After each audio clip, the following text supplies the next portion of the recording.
A principios del siglo XI, Alfonso VI, rey de Castilla, ordenó la repoblación de la ciudad de Ávila. Era la antigua Ovila de los Betones, los primeros abulenses conocidos, pero fue tras la repoblación del siglo XI cuando Ávila se embelleció con sus mejores monumentos. Fue en esta época cuando se construyeron las murallas, levantándose sobre unas romanas más antiguas. Las obras comenzaron en el año 1090, pero la mayor parte de las mismas se construyeron en el siglo XII. El resultado es el más completo y antiguo recinto medieval amurallado que se conserva en España. Nuestra primera parada en la ciudad fue para visitar el convento de Santa Teresa, religiosa cuyo nombre e historia van unidos al de Ávila. El convento se levanta sobre el solar de la Casa de la Santa y en su interior se pueden ver recuerdos personales de Teresa de Cepeda, Santa Teresa de Jesús.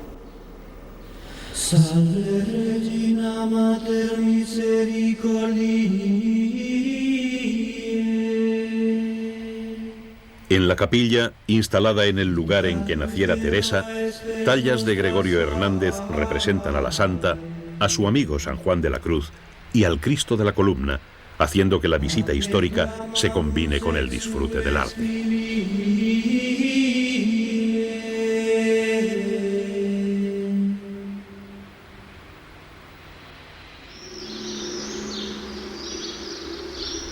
Como parte de las murallas, despuntando entre el resto de los edificios, se levanta la catedral más antigua de España dentro del estilo gótico de transición.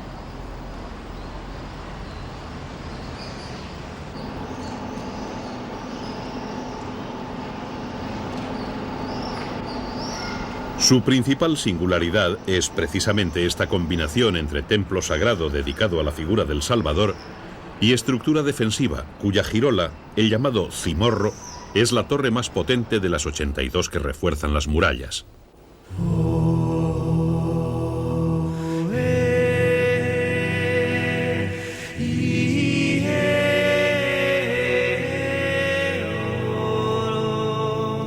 La doble función de la girola no es la única particularidad de la catedral.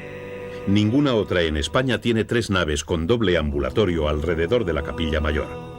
Esta, adornada con el retablo entre gótico y plateresco de Berruguete, Santa Cruz y Borgoña, es de por sí motivo suficiente para venir a conocer Ávila y su catedral.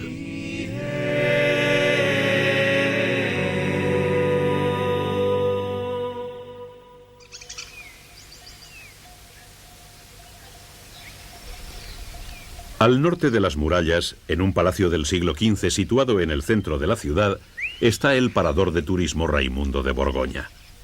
El edificio fue morada del regidor de la ciudad, mansión de los Sarmientos, casa cuartel de la Benemérita, residencia de verano del Marqués de Benavides y centro de operaciones de los generales Mola y Varela durante la Guerra Civil. Para nosotros fue únicamente una acogedora residencia durante nuestra estancia en Ávila.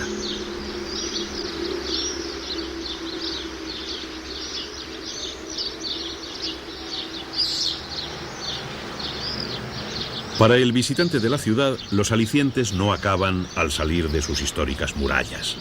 Las iglesias románicas extramuros son una prolongación de la monumentalidad del casco antiguo abulense.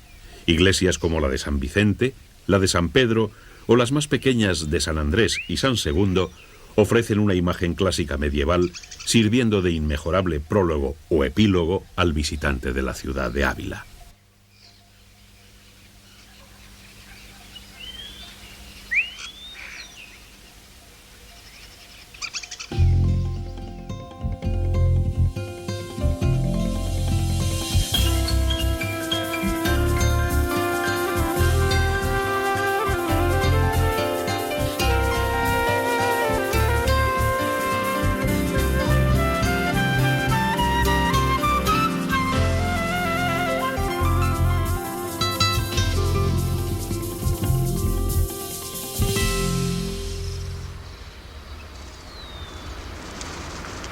A escasos 67 kilómetros de Ávila, la ciudad de Segovia compite con esta en esplendor y belleza.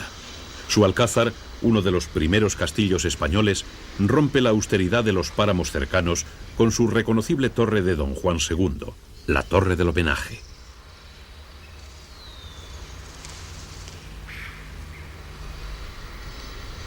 La catedral es la segunda construcción simbólica de esta ciudad universal. Fue construida en sustitución de una primera, destruida a principios del siglo XVI, y contiene, entre otros tesoros, el Sinodal de Aguilafuente, el primer libro impreso en España. Junto al Alcázar y la catedral, el acueducto romano de Segovia es todo un símbolo de la población, y probablemente el más hermoso.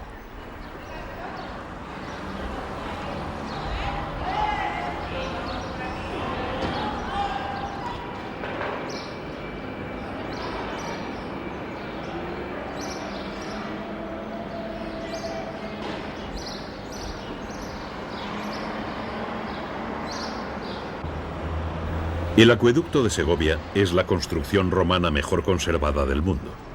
Las últimas dataciones sitúan su construcción alrededor del año 50 después de Cristo. Casi 2000 años de antigüedad para una obra hidráulica monumental realizada con aparejo de sillares sin cemento de ninguna clase. Todas las piedras se ensamblan por su propio peso y, sin embargo, ayudadas por pequeñas restauraciones, han aguantado impasibles hasta nuestros días.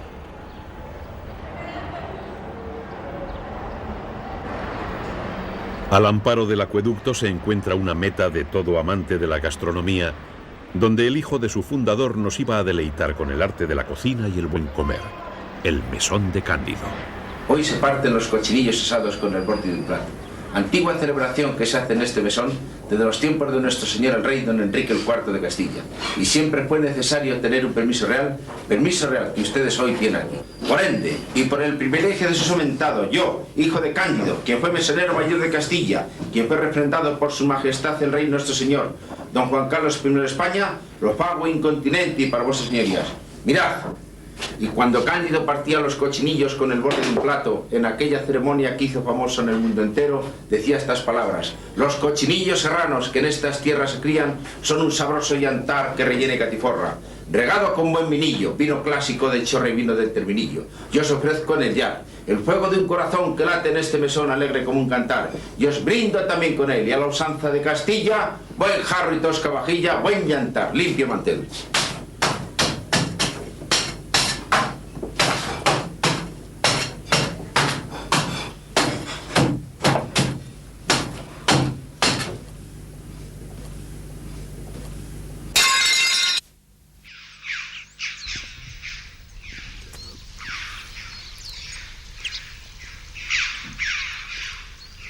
Muy cerca de la ciudad de Segovia, al oeste de Sepúlveda, el río Duratón excava el terreno calizo formando un cañón serpenteante.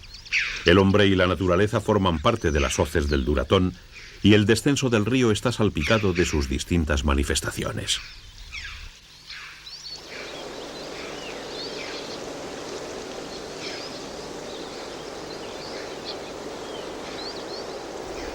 Los buitres leonados son una constante en el cielo y los cortados de las hoces del Duratón.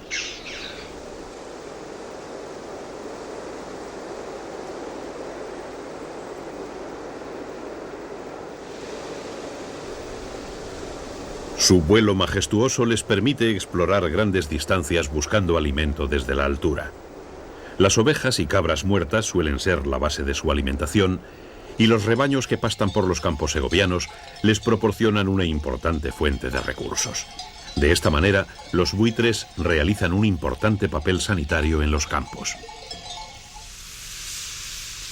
Cuando un animal muere, como es el caso de esta oveja, aparecen de inmediato pequeñas aves carroñeras. Los córvidos tienen que darse prisa porque las rapaces no tardan mucho en aparecer.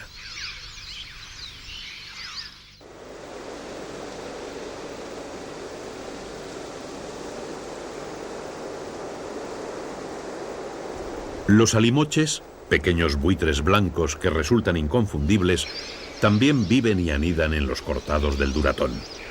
Tienen una vista penetrante y la aprovechan para intentar llegar a los cadáveres antes que sus primos leonados, más fuertes y agresivos.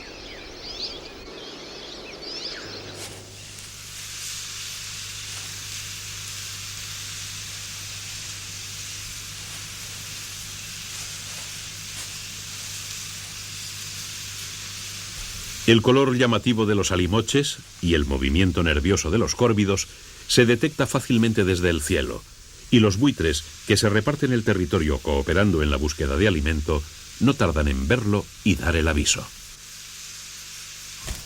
Durante el festín, los buitres organizan una auténtica algarabía. El turno para la comida lo marca el hambre de los comensales, de modo que el más hambriento muestra mayor agresividad y se impone a sus congéneres.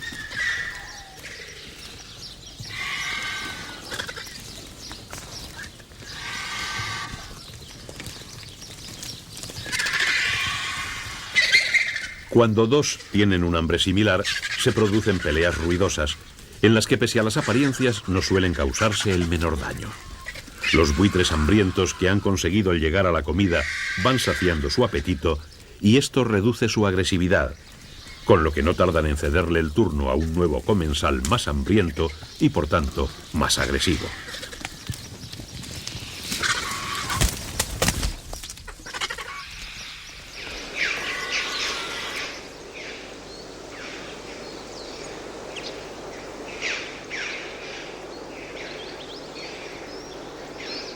En las hoces del Duratón crían cerca de 200 parejas de buitres leonados. Aunque aquí, como en otros puntos de España, es fácil observarlos, en gran parte de Europa se encuentran extinguidos. De hecho, es en España donde tenemos el mayor número de buitres de toda Europa.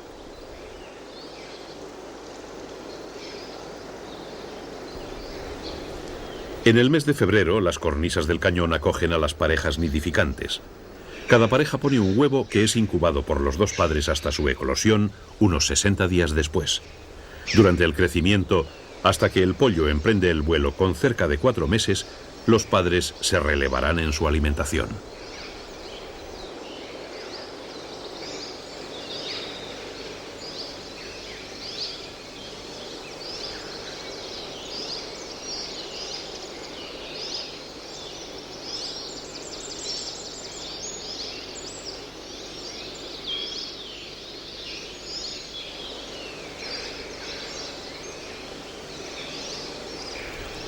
Alrededor de cada nido y posadero de las paredes del cañón se va formando una capa de excrementos secos de los buitres. Cuando el sol de mediodía entra en el cortado, los excrementos blancos reflejan la luz produciendo un efecto deslumbrante. El calor aumenta entonces en el interior de las hoces y los padres se sacrifican convirtiéndose en sombrillas de sus recientes retoños.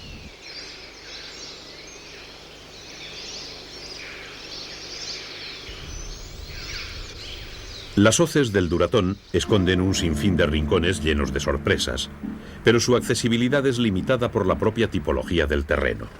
Por ello, la mejor forma de visitarlos es dejándose guiar por las aguas del río, y esa era precisamente la forma en que íbamos a recorrerlas.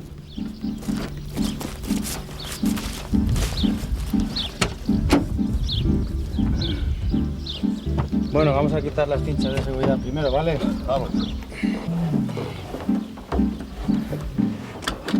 Ahí va un pulpo.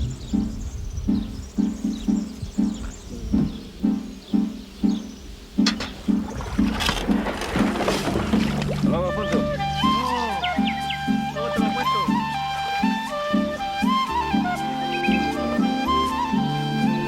La navegación silenciosa en una piragua permite disfrutar del entorno sin perturbarlo. Diferentes servicios locales ofrecen la posibilidad de alquilar piraguas y kayaks para adentrarse en las hoces, acompañados, si se requiere, por un guía local.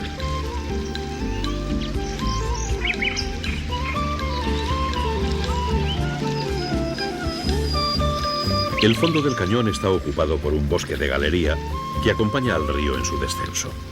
Alisos, sauces y olmos refrescan el interior, creando un clima reconfortante para los deportistas que, a golpe tranquilo de los remos, van descubriendo la historia y la naturaleza de este parque natural. Escondidas entre las piedras calizas se pueden encontrar pinturas rupestres, tumbas neolíticas, ruinas de antiguos conventos y una ermita románica fundada en tiempos de Alfonso VI. Esta es la ermita de San Frutos Pajarero, patrón de Segovia, cuyos restos descansan en la catedral de la ciudad. En el interior del edificio, construido por los monjes de Silos, el visitante encuentra para su curiosidad una lápida que narra un hecho insólito. Aquí yace sepultada una dama por su marido despeñada, y no murió, y dio a esta casa y sus monjes sus bienes.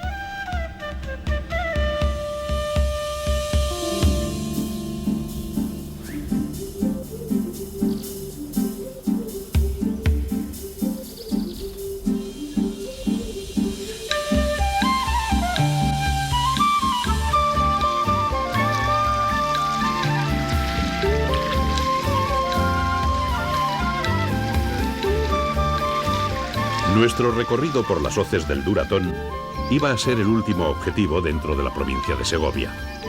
En contraste con el cañón calizo y la meseta superior en la que se abre, nuestro siguiente destino estaba al otro lado de la sierra que comparte Segovia con la provincia de Madrid, la Sierra de Guadarrama.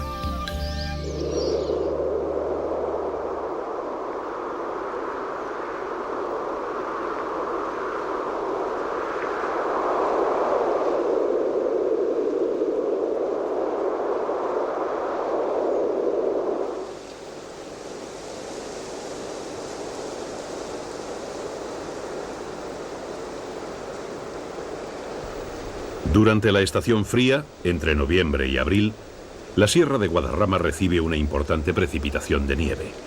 El manto suave y blanco que embellece los bosques de pino silvestre es la reserva de agua que permitirá la vida en los valles inferiores y las poblaciones que lo habitan, convirtiéndose así en un bien inestimable.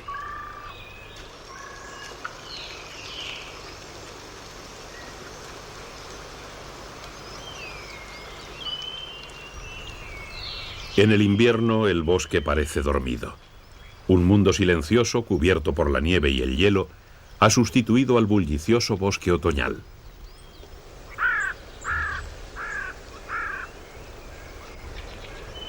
Con la llegada de los primeros calores de la primavera, se produce un fenómeno de resurrección. El deshielo marca el renacer de la vida, la renovación del ciclo biológico anual.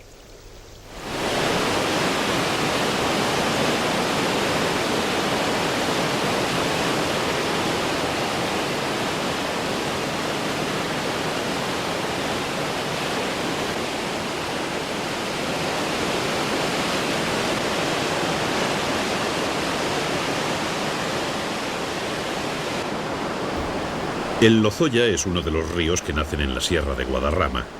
Desciende hacia el valle que lleva su nombre saltando entre bosques cambiantes que mueren adehesándose. Es aquí donde el visitante atento a la naturaleza puede descubrir entre las numerosas especies autóctonas a un simpático invasor norteamericano.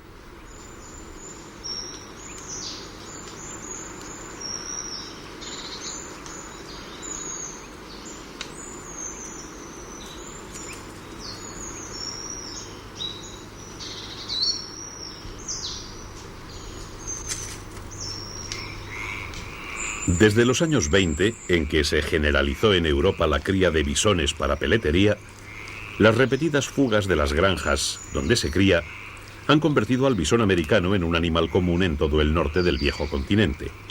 En España sucedió algo similar en Galicia, Cataluña y aquí en la zona centro. Los primeros ejemplares se escaparon de una granja de El Espinar, en Segovia, a finales de los años 50. Hoy, medio siglo después, hay una población creciente de bisones americanos en Segovia, Ávila y Madrid que demuestra la adaptabilidad prodigiosa de este pequeño mustélido.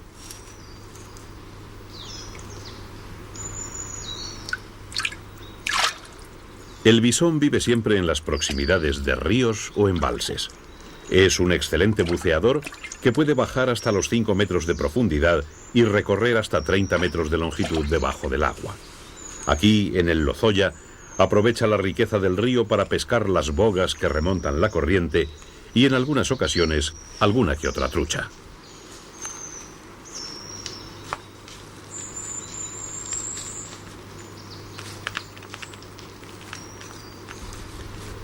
El bisón americano se expande poco a poco por las cabeceras de los ríos del sistema central, sustentándose con los peces que los pueblan.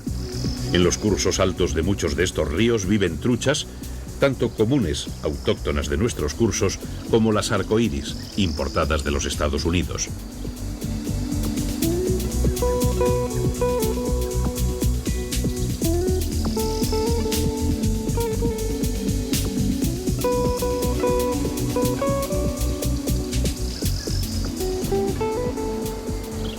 En pos de estas truchas, en nuestro camino hacia Madrid capital, llegamos entre las preciosas formaciones graníticas de la Pedriza de Manzanares hasta El Molino, una granja escuela centrada en la ecología de los ríos y el arte de la pesca a mosca.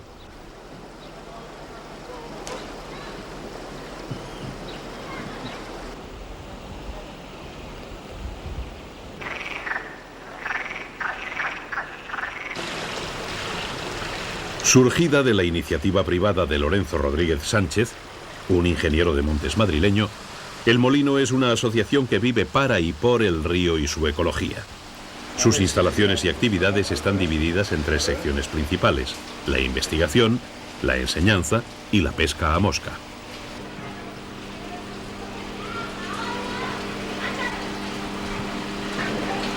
Lorenzo y su equipo investigan nuevas técnicas de acuicultura que sirvan para garantizar las poblaciones autóctonas de los ríos españoles.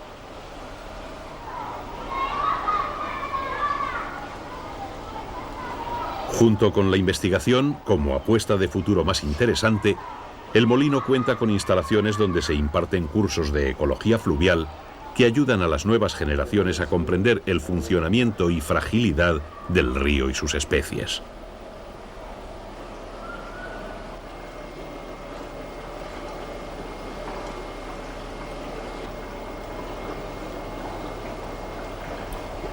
En diferentes aulas y laboratorios, los estudiantes que llegan al Molino aprenden de una forma amena y divertida cómo es y cómo funciona la vida en el río.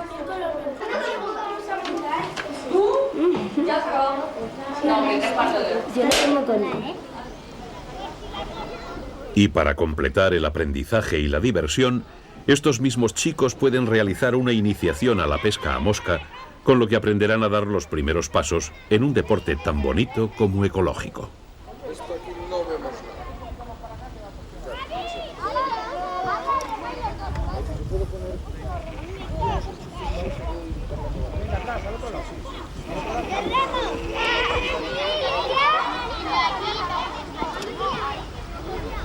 Un grupo de monitores ayuda a los nuevos pescadores en sus primeros pasos.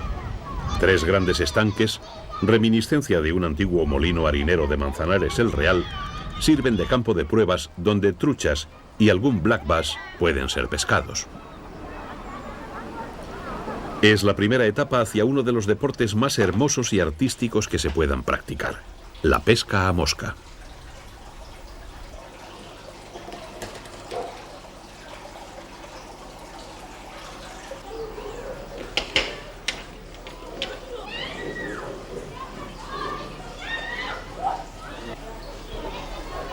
Como club de pesca a mosca, el Molino ofrece atractivas posibilidades a los ya iniciados.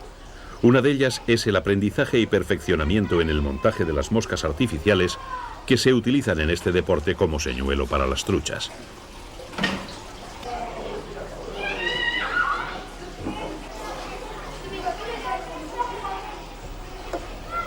El montaje de moscas a base de elementos naturales, tales como plumas de distintas aves y pelo de diferentes mamíferos, da idea de lo artesanal y artística que es esta modalidad de pesca.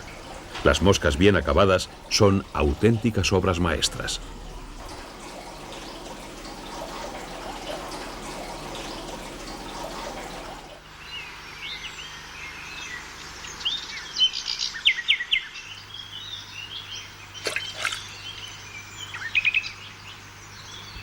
Para cerrar el ciclo, los socios del Molino pueden probar la efectividad de las moscas que acaban de hacer, tentando las muchas truchas de los 3 estanques del viejo molino harinero.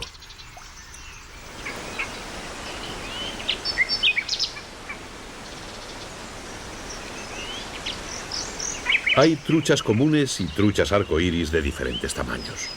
El agua del joven Manzanares renueva constantemente los 3 estanques y las truchas viven a sus anchas sin necesidad de alimentarlas artificialmente, con lo que se consigue que sean vivaces y peleonas cuando se logra clavarlas.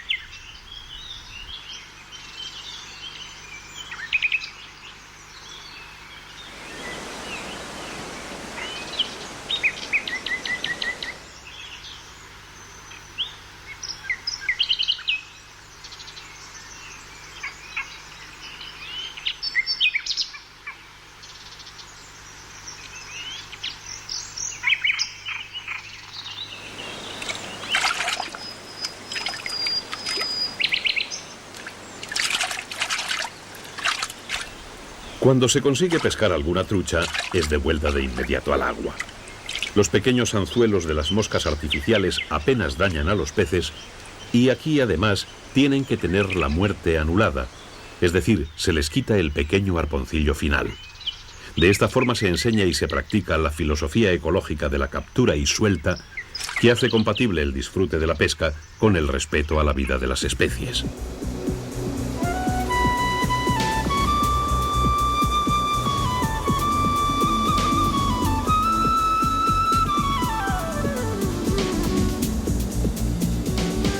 Siguiendo nuestra ruta hacia la ciudad de Madrid, el paisaje va cambiando paulatinamente. De los granitos de Manzanares pasamos a los encinares densos de la zona norte, que van dejando paso poco a poco al urbanismo y las edificaciones. Por fin, el paisaje acaba siendo absolutamente artificial. El hormigón y el asfalto se adueñan del horizonte y solo pequeños parques surgen como oasis en el universo urbano.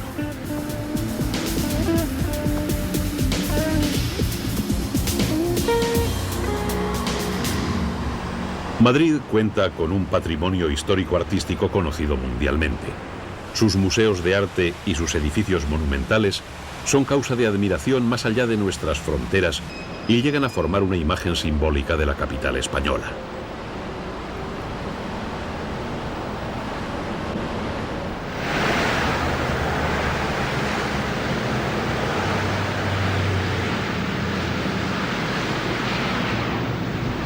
Pero la ruta alternativa buscaba algunos de los lugares no tan conocidos y sin embargo igual de interesantes. Y el primero de los elegidos era este, el Museo Nacional de Ciencias Naturales.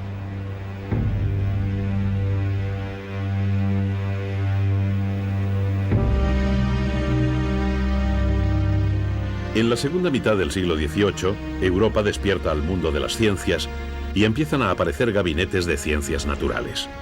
En España, después de fundarse la Casa de la Geografía en tiempos de Fernando VI, embrión de lo que sería el Museo de Historia Natural, fue Carlos III quien potenció las ciencias naturales, adquiriéndose la importantísima colección de don Pedro Franco Dávila.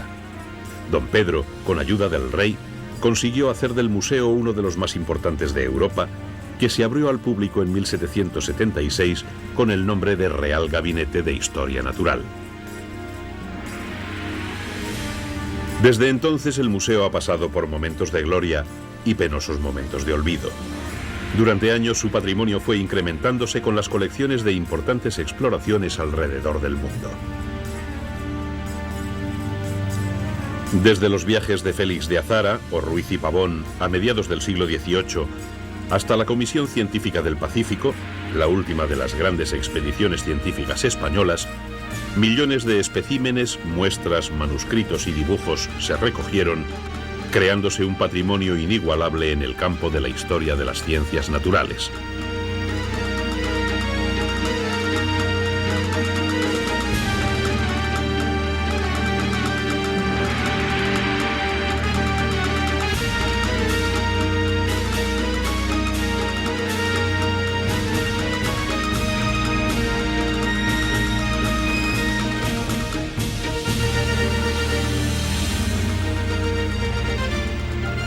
En 1787 se añade al museo la función docente y en 1798 se comienza la publicación de ensayos de los naturalistas más prestigiosos, con lo que el museo empezó a considerarse como uno de los centros de investigación científica más importantes del mundo.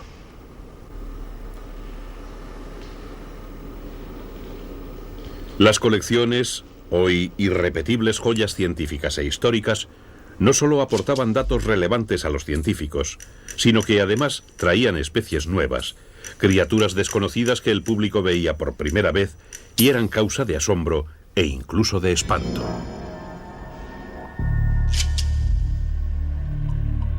Exploradores, científicos, aventureros y cazadores aportaron durante generaciones el material que recopilaban en sus viajes.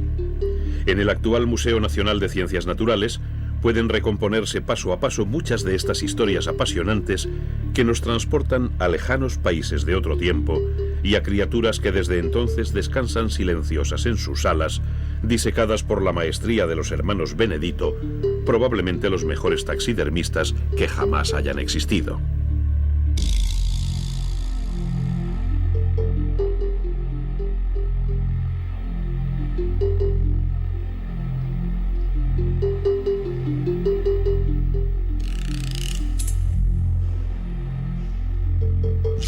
Entre los animales disecados, el visitante encuentra especies de todo el mundo, y entre ellas algunas que ya no podremos ver vivas jamás, como es el caso de este tilacino o lobo marsupial, extinguido, como tantas otras, por la irracional barbarie del ser humano.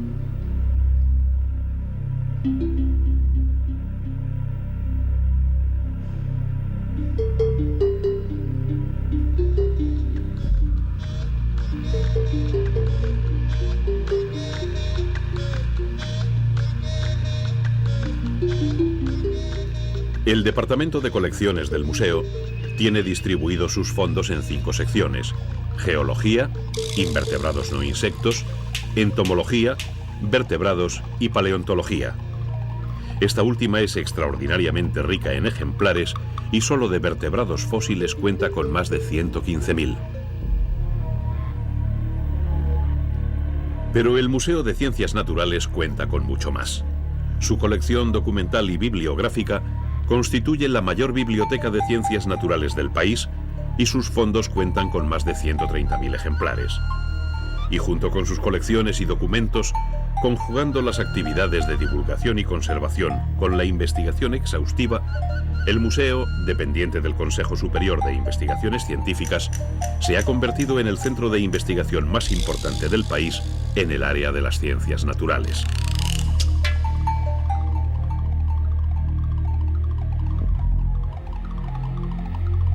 Todo ello hace del Museo Nacional de Ciencias Naturales un lugar digno de visitarse a la menor oportunidad de que se disponga y un orgullo para nuestro patrimonio artístico y cultural.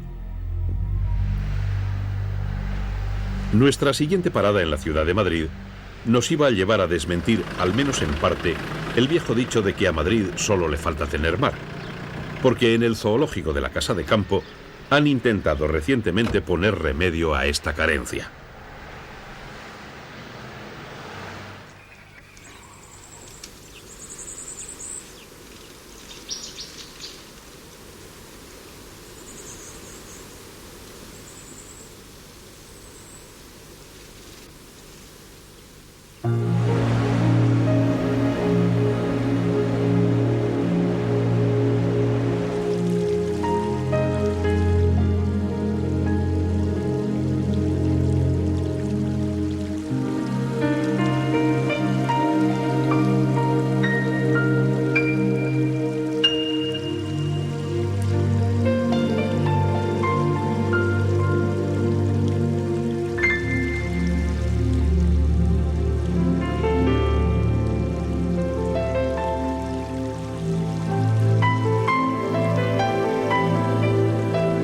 Centenares de especies marinas viven en el interior de este pequeño océano en miniatura.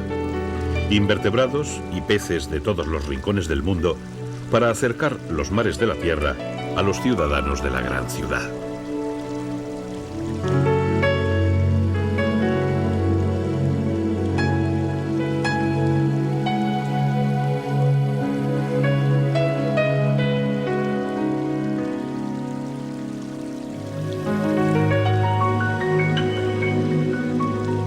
Los gigantescos acuarios que se han montado en este mundo submarino artificial permiten a los visitantes acercarse a las especies y su medio.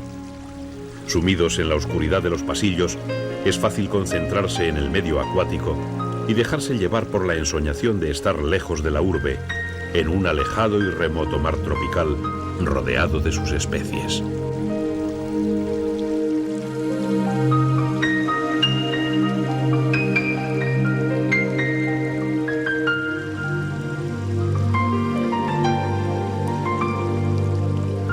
Entre todos los grandes acuarios instalados, hay uno que llama poderosamente la atención del visitante. Es el mayor de todos, cosa comprensible si se tiene en cuenta sus habitantes.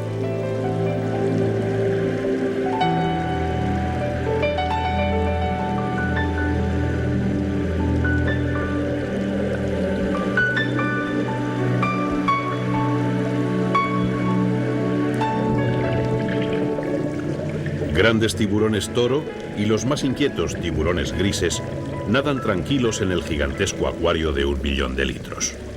Las dos especies son habitantes de nuestros mares y, pese a su aspecto amenazador, no son peligrosos en libertad, salvo que se les provoque.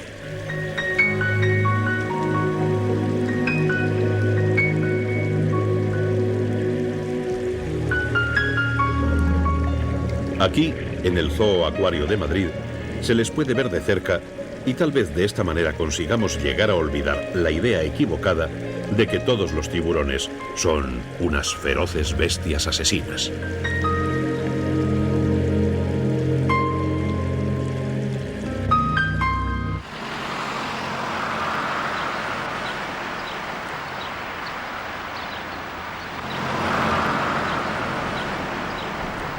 Dejando atrás Madrid y su atractivo mar artificial, seguimos ruta hacia el sur buscando otra ciudad de evocador pasado medieval. 71 kilómetros después, llegábamos a la monumental ciudad de Toledo.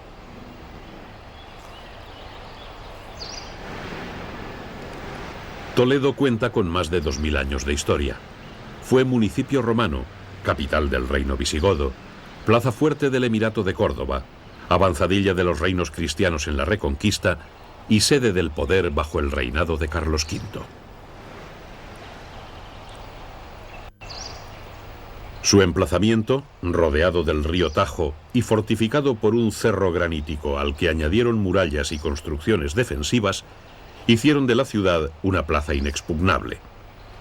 Pero pese a su carácter guerrero, en Toledo convivieron las religiones judía, musulmana y cristiana durante 500 años, y de esa ejemplar tolerancia surgió la riqueza cultural cuyas muestras asombran aún al mundo.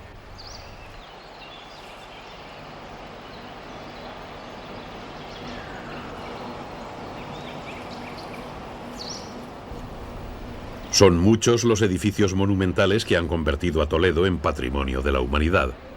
La catedral es uno de los más llamativos y se alza sobre el solar que antaño ocupase la primitiva catedral visigoda y después la mayor de las mezquitas toledanas.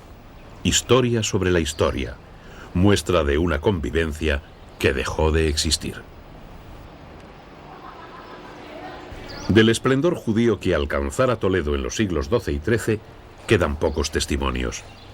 De la Madinat al-Yahud, o barrio judío, que albergó una de las mayores comunidades hebreas del medievo español, solo quedan 2 sinagogas y algunas pequeñas calles. Un triste balance, nostalgia de aquel tiempo de fecunda convivencia entre religiones, cuando eran 10 las sinagogas de un Toledo considerado entonces el centro intelectual de Occidente.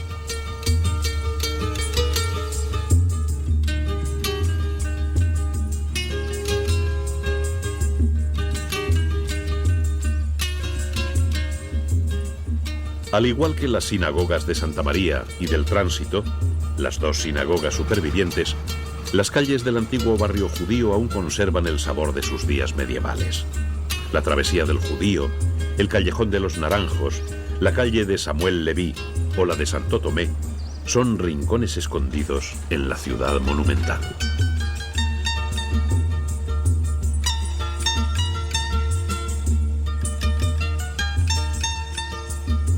Entre las calles hay casas notables. La conocida como Casa del Greco es una de las más famosas. Su nombre lleva a menudo al error, pues el famoso pintor nunca vivió en ella. La casa perteneció en origen al judío Samuel Haleví, tesorero de Pedro I de Castilla, y fue el marqués de la Vega Inclán quien la compró 7 siglos después y le puso el nombre en honor al célebre pintor cuyas obras admiraba. Toledo tiene una tradición artesana que se remonta a la Edad Media.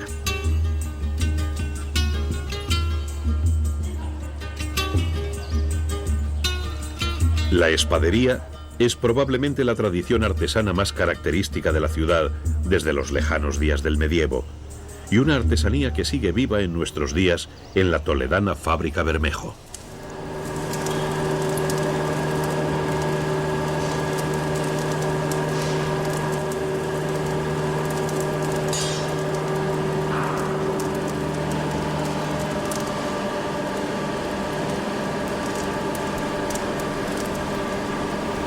El prestigio de las espadas toledanas se extendió por toda Europa durante los siglos XV y XVII y ha seguido vivo hasta nuestros días.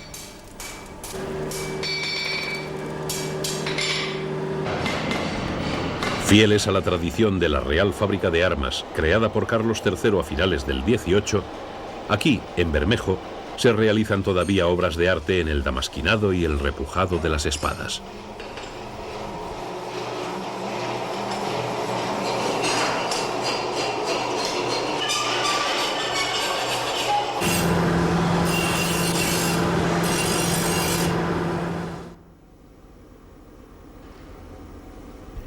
Las espadas artesanales, templadas en el Tajo, antigua labor de mudéjares, siguen siendo piezas únicas de acabado insuperable.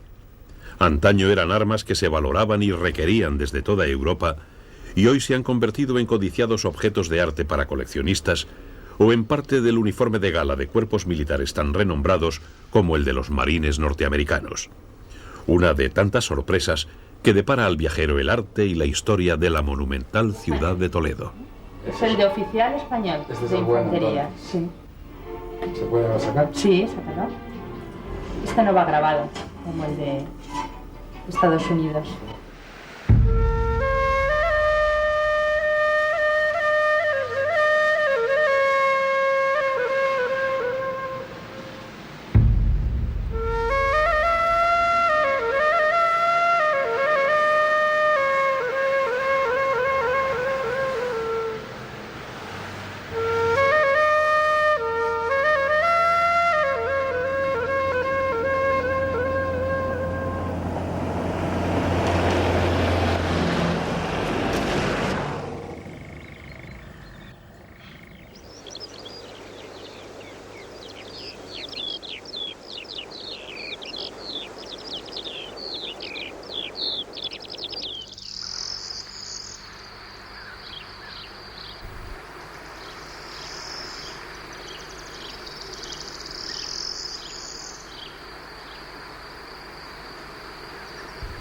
Paisajísticamente, el Parque Nacional de Cabañeros presenta dos unidades diferenciadas.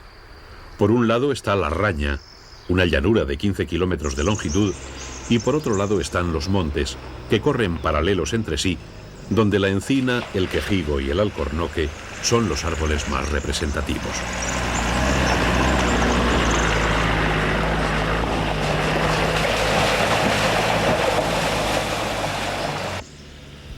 El bosque de Cabañeros cuenta con una fauna numerosa rica en especies. Prácticamente todos los animales del bosque mediterráneo tienen representantes en su espesura.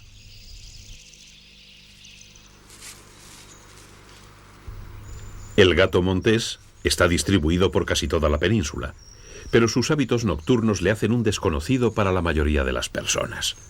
Los jóvenes como este se animan a realizar correrías a plena luz y se les puede encontrar buscando alguna presa a cualquier hora del día o de la noche. Los gatos monteses se alimentan prácticamente de todo tipo de animales de pequeño tamaño. Los conejos suelen ser la base de su dieta, pero no despreciarán aves, pequeños roedores, reptiles e incluso insectos. Y por supuesto una paloma torcaz es un bocado que ningún joven e intrépido cazador dejará pasar sin intentar atraparlo.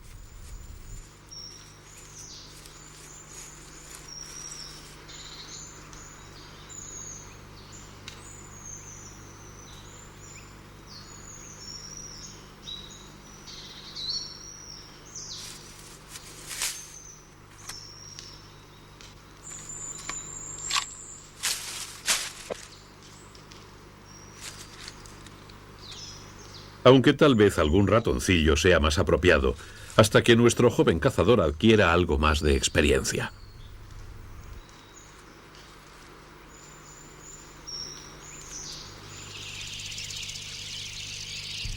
Aún más esquivo que el gato montés, el meloncillo es otro de los pequeños grandes cazadores de Cabañeros. En Europa solo vive en el suroeste de España y sur de Portugal y es la única mangosta del viejo continente.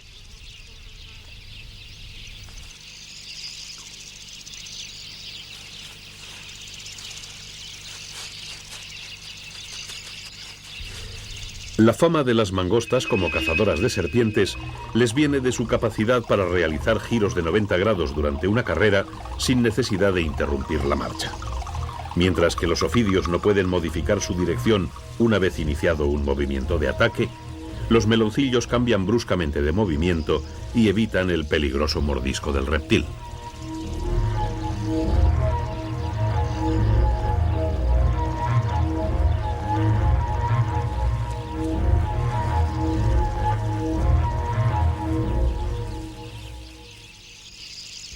Esta especial cualidad para la caza no solo les sirve con las serpientes. En realidad, la dieta del meloncillo abarca, como en el caso del gato montés, toda suerte de pequeños animales. Pero a diferencia del joven e inexperto felino que vimos anteriormente, este meloncillo es un experimentado cazador adulto. Un buen olfato, un oído excelente y una agilidad extraordinaria se combinan con garras poderosas y fuertes dientes cazadores. Pocas son las presas que pueden escapar de la tenacidad del meloncillo.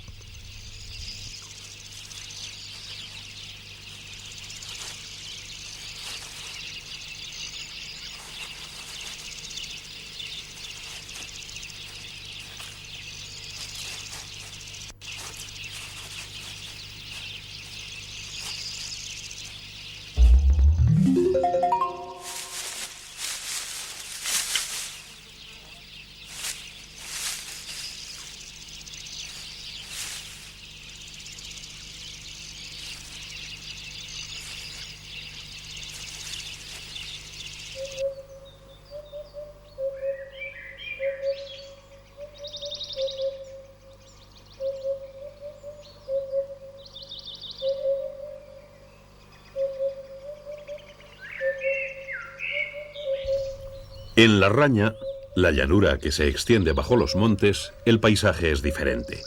La acción del hombre ha modificado el entorno y la dehesa contrasta con el bosque cerrado de cotas superiores.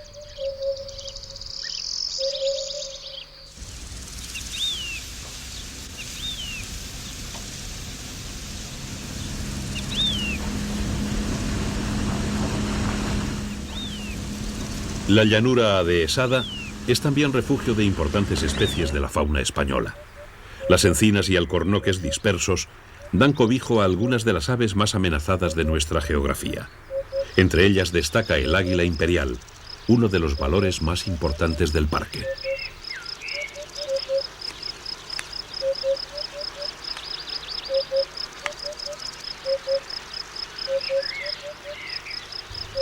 Un pollo de este año, ya emplumado, se alimenta en el nido con el cuerpo de un conejo, animal que constituye la base principal de su alimentación.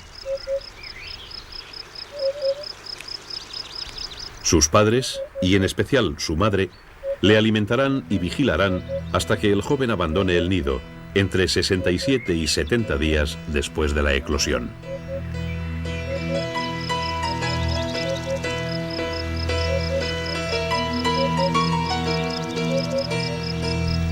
Al amparo protector de sus progenitores y entre el chismorreo de los curiosos rabilargos, el pollo está listo para emprender su vida en solitario.